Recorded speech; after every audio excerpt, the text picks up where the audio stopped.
Tes pemanasan.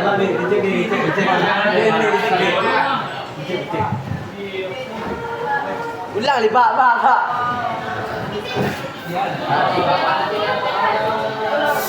Kita ada apa nak ni?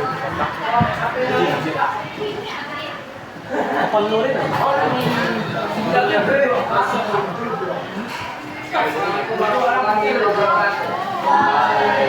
Waalaikumsalam warahmatullahi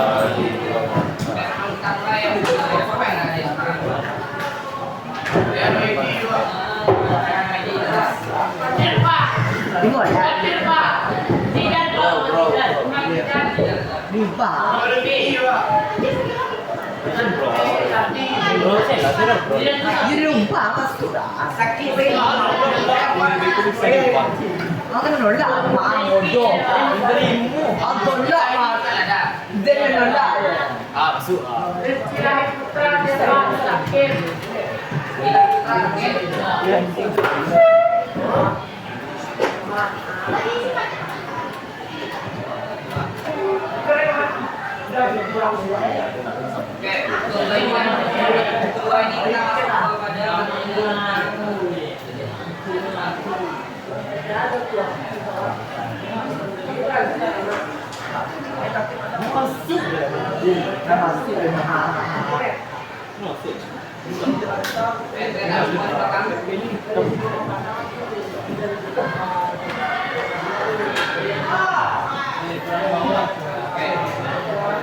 Mau ada pertanyaan kan?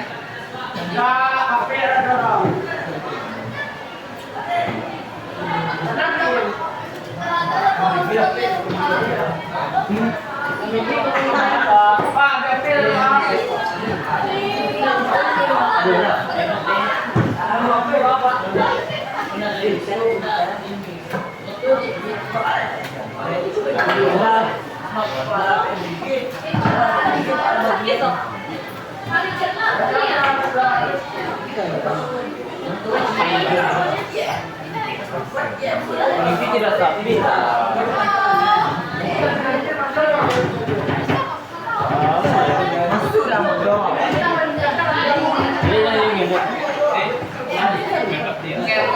Oh nonton YouTube. Oh nonton. Iya, dia nonton semua. Dia nonton semua.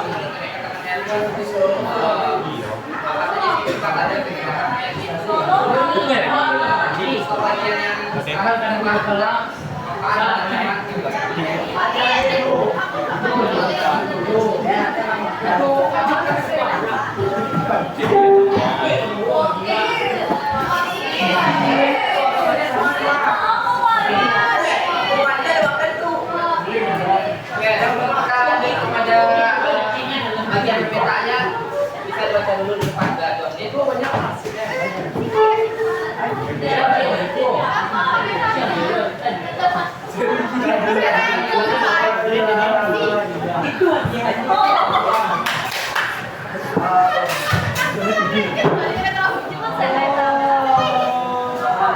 Kemarin nanti kalau nggak pilih, dia masih pilih.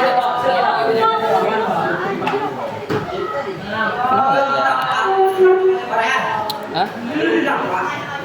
Tidak, tunggu dulu.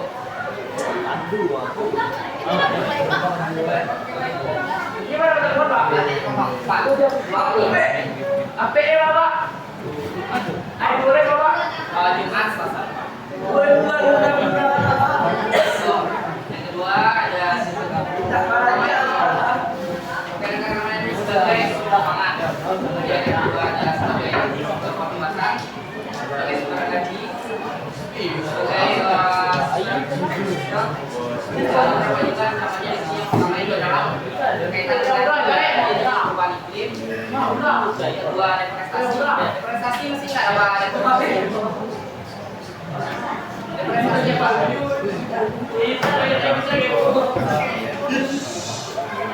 Prestasi 2 tahun. Prestasi itu penerbangan bulan skala biar. Yang ketiga nah itu poin-poin yang akan kita bahas pada nah, sebelumnya kan sudah saya jelaskan berkaitan dengan bibir apa aja yang kita akan adaptasikan dengan data ini. Yang pertama itu jelas yang kemarin kita jelaskan sebelumnya ada model PA dari Indonesia ya. Jadi global price-nya jadi dia menampilkan apakah kita dunia keluaran pewarna di seluruh dunia. Nah, jadi di sini dapat kita analisis bahwa sekarang pewarna di seluruh dunia itu didominasi terletak di bintang terendah atau di tropis. Itu ya. Mulai dari sebarannya itu terdapat di bukan hujan tropis Ecuador, lalu bukan hujan tropis juga, kemudian di wilayah Asia Tenggara umumnya dan Indonesia merupakan kawasan paling luas.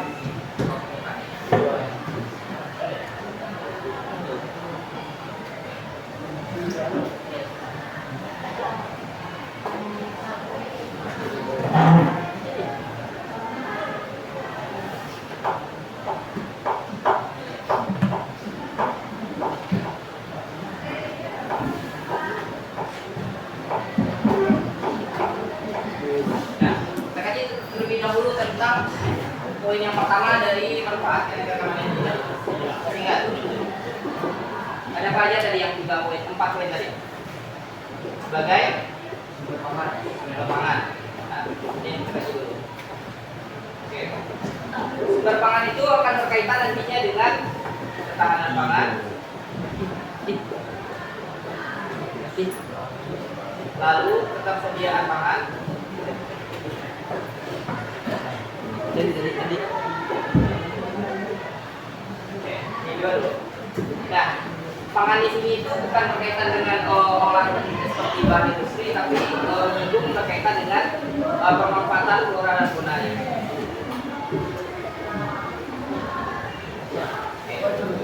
Nah, kalau kita lihat metodenya di sini, tadi penampakannya itu adalah tentang orang hutan di seluruh dunia.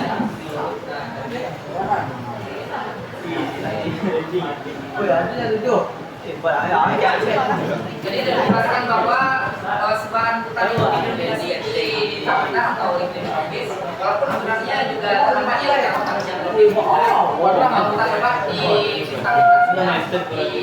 di negara Amerika Serikat dan juga di kawasan Asia bagian paling utara atau di kawasan Eropa ini.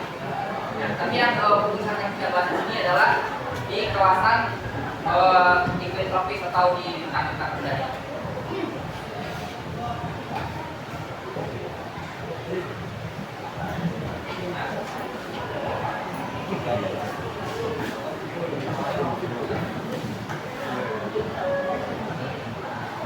Ada lagi enggak?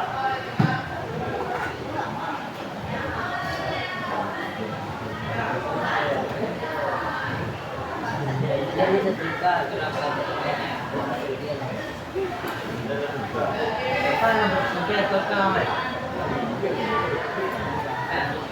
sebagai sumber pangan yang perlu kita ketahui itu terlebih dahulu adalah kalau sebuah negara itu atau sebuah wilayah di permukaan bumi itu dia itu memiliki keanekaragaman hayati yang tinggi, contohnya di wilayah-wilayah yang berada di lintang rendah ini, otomatis di sana juga terdapat bukan hanya sekedar pepohonan, tapi sistem spesies atau ekosistem yang berkembang. Entah itu ekosistem sungai, entah itu ekosistem danau, entah itu ekosistem juga berkaitan dengan daratan ya. Bahwa kalau tanahnya itu subur, otomatis di sana dapat dilangsungkan aktivitas pertanian pertama.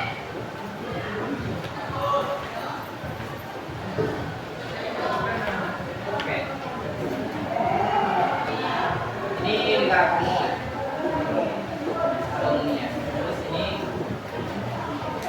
kita juga punya di Malaysia.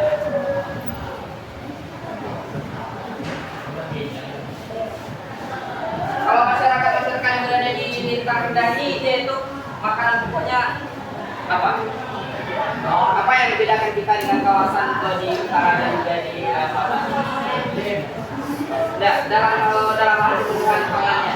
kalau di umum aktivitas pertaniannya itu dominan itu dikembangkan apa kalau di wilayah pertanian? Pertanian itu berupa apa? Yang pertama itu otomatis padi, singkong.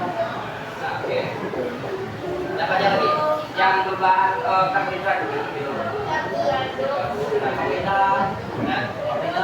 Nah, kalau lain halnya dengan yang berada di wilayah-wilayah seperti Eropa dan juga kawasan Amerika itu, di mereka cenderung aktivitas pertaniannya itu berfokus pada ya.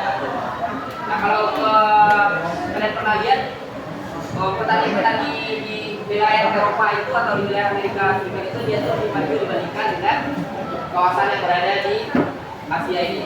Kenapa demikian? Ada yang bisa jelaskan nggak? Kenapa pertanian di wilayah Eropa ataupun di Amerika dia itu dia lebih maju dibandingkan dengan kawasan tropis? Apa aja faktor-faktor penyebabnya? Sumber daya manusianya. Oke, pertama itu sumber daya manusia yang pasti. Ketiga, apa faktor penyebab kenapa pemanfaatan pengolahan lahan itu lebih maksimal di wilayah-wilayah seperti negara-negara maju di Eropa maupun di kawasan Amerika Serikat?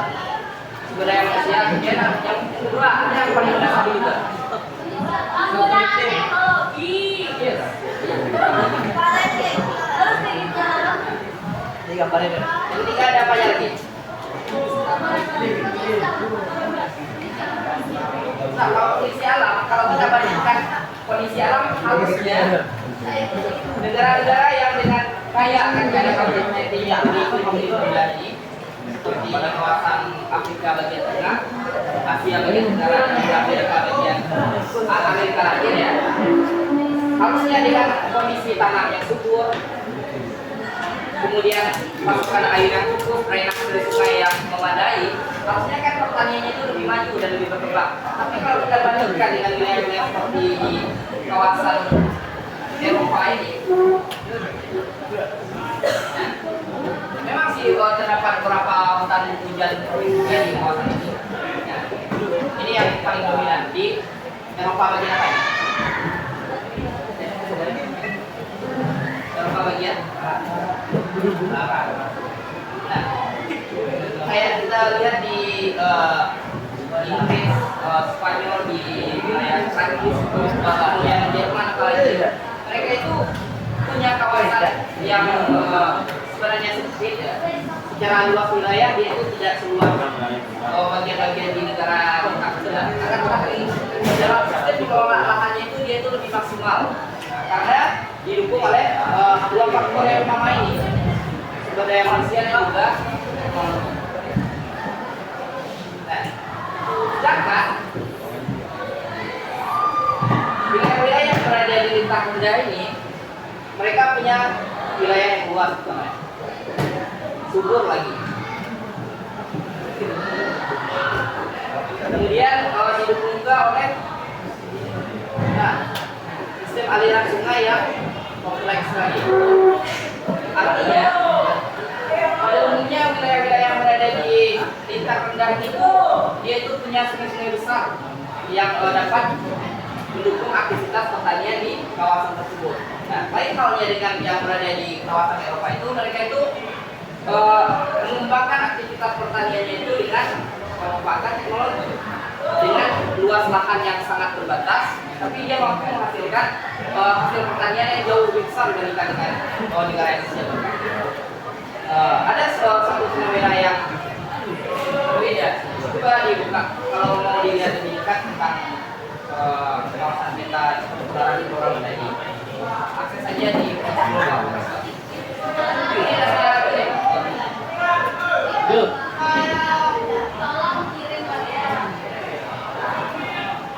Oke, start saja ini ya.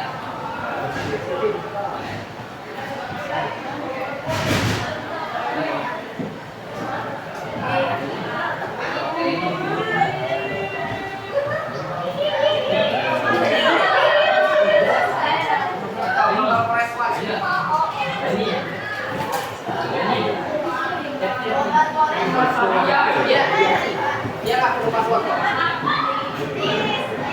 Bang, saya.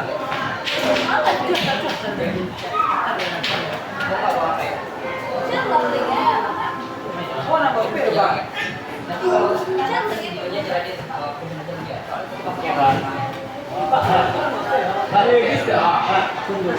Bang, kasih dulu sebelum kita lanjut ke poin yang kedua. Bisa ada saya soal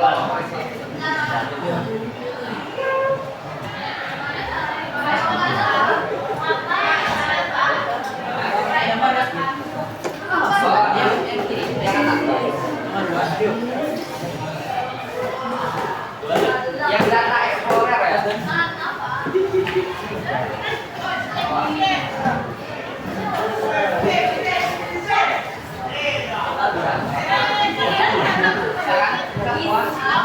Kita lihat ke peta.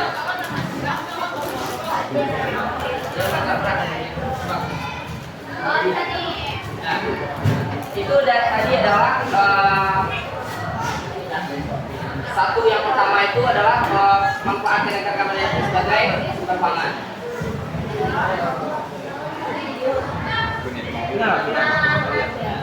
Dengan faktor yang pertama itu sumber daya manusia dan juga pengembangan teknologi. Oke, yang kedua adalah